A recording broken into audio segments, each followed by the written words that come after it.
Welcome back, everyone. This is the Shark character overview. For this overview, I will expect you to already know and understand the basic rules for Funkoverse, as this will be a detailed evaluation of the Shark as a character. This is the character card for the Shark from the Jaws 100 pack. The Shark is a red-blue character with 4 defense that comes with a double-sided Shark status card. The Shark's trait is Underwater Predator, and it says the Shark begins the game with the Shark status card. If the Shark emerges or submerges, flip the status card to the appropriate side. If the Shark would be knocked down, knock it out instead. The submerged side of the Shark status card says the Shark may not do any assist, challenge, or interact actions while submerged. As a basic action, the Shark may emerge. The emerged side says the shark may not be moved by your opponent while emerged. If the shark does an action that moves it, the shark submerges. Depending on how you view this trait, it can either be the downfall of the shark or just a minor inconvenience that is fun to work around. I personally find it the most polarizing thing on the shark's card, though.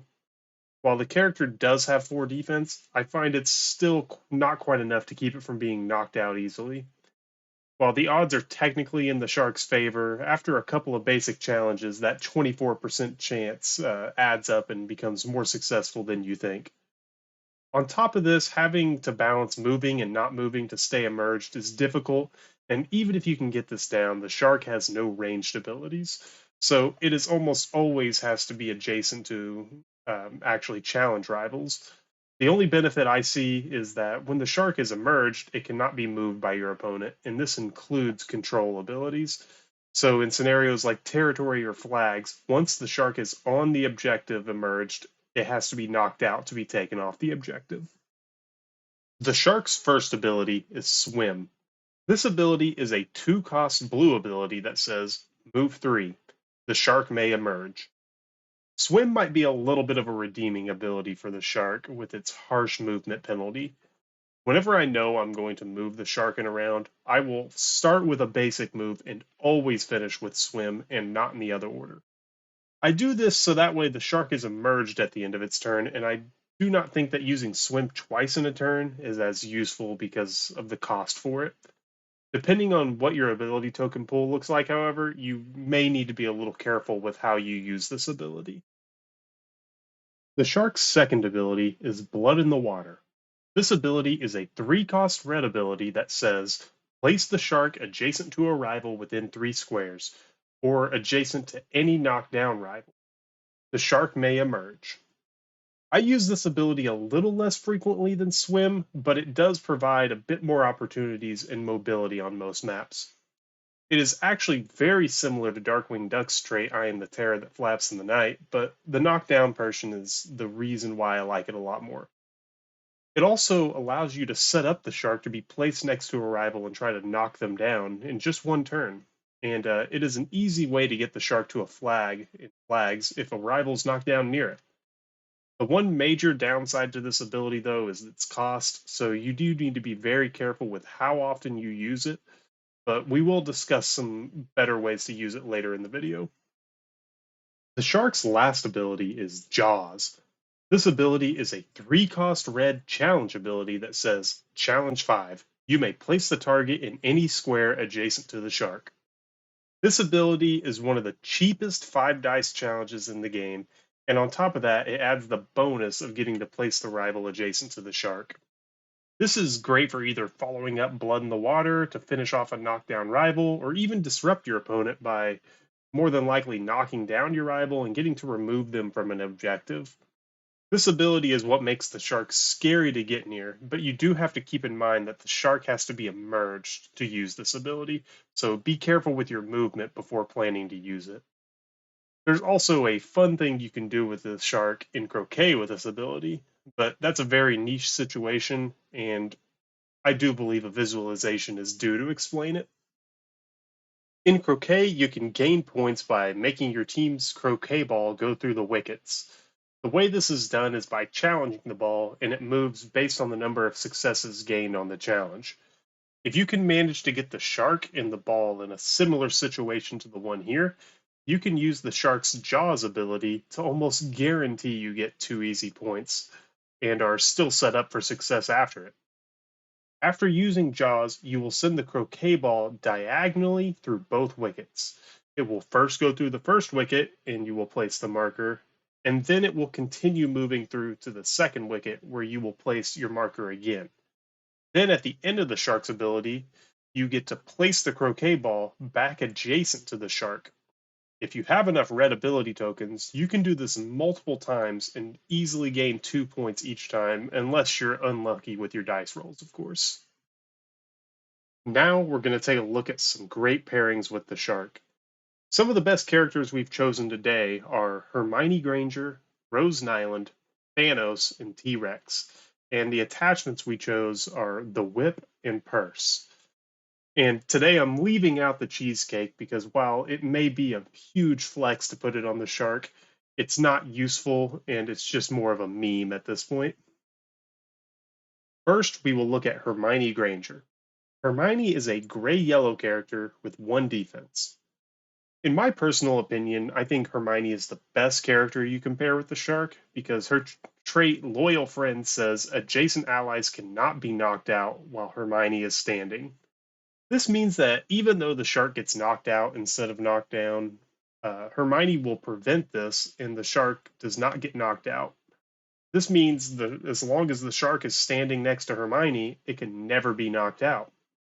The only unfortunate thing about this pairing is that Hermione only has 1 defense, so keeping her from getting knocked down is difficult in itself, and then especially when the opponent can just challenge the shark immediately after. It is a balancing act with these two, but together they can be great on scenarios like territory and leaders. Next, we have Rose Nylund. Rose is a yellow-red character with 2 defense that comes with a friendship status card. Normally, the strategy with Rose is to hand out her friendship card to an ally early with thank you for being a friend, and then keep her close to them so she can assist them with the status card. But when you pair her with the shark, the strategy becomes a little different. Instead, you want to use her yellow ability tokens for story time. This helps the shark way more than friendship because it's not a movement and you can easily get the shark into action without using blood in the water. In this way, you can use the red ability token for Jaws instead. Rose is also just an overall strong character, and that helps take the focus away from challenging the shark and instead making sure she is not able to control the game and can help you win many games. Next, we have Thanos. Thanos is a red-gray character with 2 defense. With Thanos, we're going to take advantage of his Merciless ability to help move the shark around after it gets knocked out. We want to play as normally as we can, but if/when the shark gets knocked out and returns to the starting area, you can find an exhausted rival and use Merciless on them. Now you can use the shark on your next turn and use Blood in the Water to get the shark right back into action and hopefully turn the table in your favor. This is obviously a very expensive maneuver, but in desperate situations, it can keep you in the game. Other than this, the key to using these characters together is being very cautious of how you spend your ability tokens, because both of these characters are expensive, and you can find yourself in what we call token hell if you use up all your tokens too early. And we might be coming back to Thanos a little later in the video. The last character we're going to take a look at is T-Rex. T-Rex is a red-red character with 2 defense. These two just feel like they should work together, and it's even better that they do. The goal with this team is simple. Use your red ability tokens to knock out rivals. Just that easy. Because you have 3 red ability tokens, you can use them a little bit more forgivingly, and on top of this, could add an attachment like Raptor Claw to the shark to be able to use Jaws just a little bit more often. This pair is just a heavy-hitting team of violent predators, and you should not be afraid to send them directly at rivals. The first attachment we will look at today is the whip. The whip is an item that says, this character can do the following as a basic challenge. Range 2, challenge 2.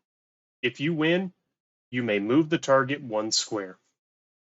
I would like to thank Derek from the Funkoverse Discord for providing this pairing with me.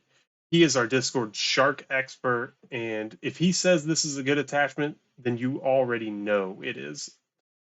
With this pairing, you are going to use the whip to help counter the disadvantage of moving the shark and becoming submerged.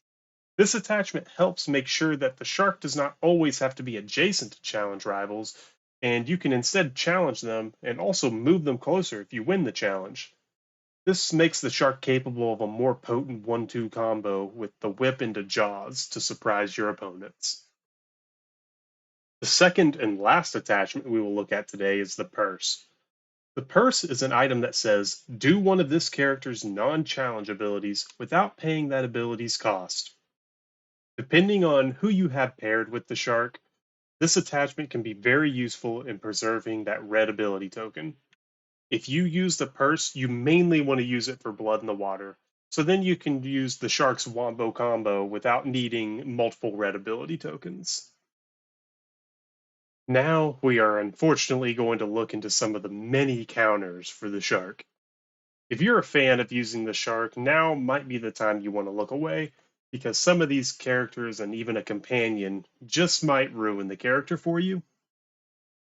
The first counter we're going to look at is the 1 defense counter by Sophia Petrillo and Tinkerbell. Both Sophia and Tinkerbell have a way to make the shark only have 1 defense. With Tinkerbell, it's as simple as being adjacent to her, and with her trait Distracting, the shark will end up with only 1 defense. For Sophia, you can just use her ability Curse on the shark, and then if the shark is challenged before it gets a chance to roll dice, then it is equivalent to only having 1 defense.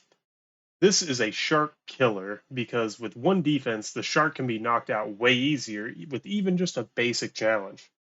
Pair this with the fact that Sophia could even use Call in a Hit to make an ally do a challenge 4 on the shark, makes it even worse for the shark. The next counter we have is Wonder Woman. Wonder Woman is a much simpler counter, and many other characters have a similar sized challenge to what Fight for Justice provides, so this one's not really even unique to just her. With Fight for Justice, you're going to get an easy challenge 5 onto the shark, which on average you'll win that challenge about 65% of the time against the shark. While this may not be a high probability, you can see why it's brutal against the shark, and it scales even if the shark has a status card like Protego on it. The last counter we have is Thanos and his ability Merciless. I told you that we'd be seeing Thanos again, and this ability is the hardest one for the shark to counter because as long as Thanos can just get adjacent, the shark is dead. Even though Merciless says it will knock down an adjacent rival, this will still just knock out the shark. Not only is Thanos a good partner for the shark, but is a deadly rival for it. And if I had to pick when I'm playing the shark, I will almost always take Thanos just so my opponent is less likely to pick him as well. As we do with each character, we're going to end by doing a quick overview of the shark's scenario stats. This data has been collected by members of the Funkoverse community over the past couple of years. The chart here is compiled from about 55 games with the shark. On the chart, the areas in blue are wins and the area in red are losses for each scenario. This chart consists of much fewer games than the other characters we've looked at, but the data is still valuable. As we can see, the shark does well in scenarios where challenging can win you games, and it does especially well in flags where its ability Blood in the Water will get you easy points. Overall, the stats for the shark are not terrible, but I do find it to be a very inconsistent character in the games it plays. With all of that said, my final evaluation of the shark, unfortunately, is that it is a C tier character that just has too many counters to overcome. It is a close call between low B and high C tier, but my personal opinion of the character is that it just is too much risk for not enough reward. I know Derek will definitely disagree with me on this final evaluation. I'd like to thank you guys for watching the video. Comment which character you'd like to see next and let me know what you think of the shark as a character. If you're interested in joining the Funkoverse Discord, that link will be in the description below. I'll see you guys in the next one.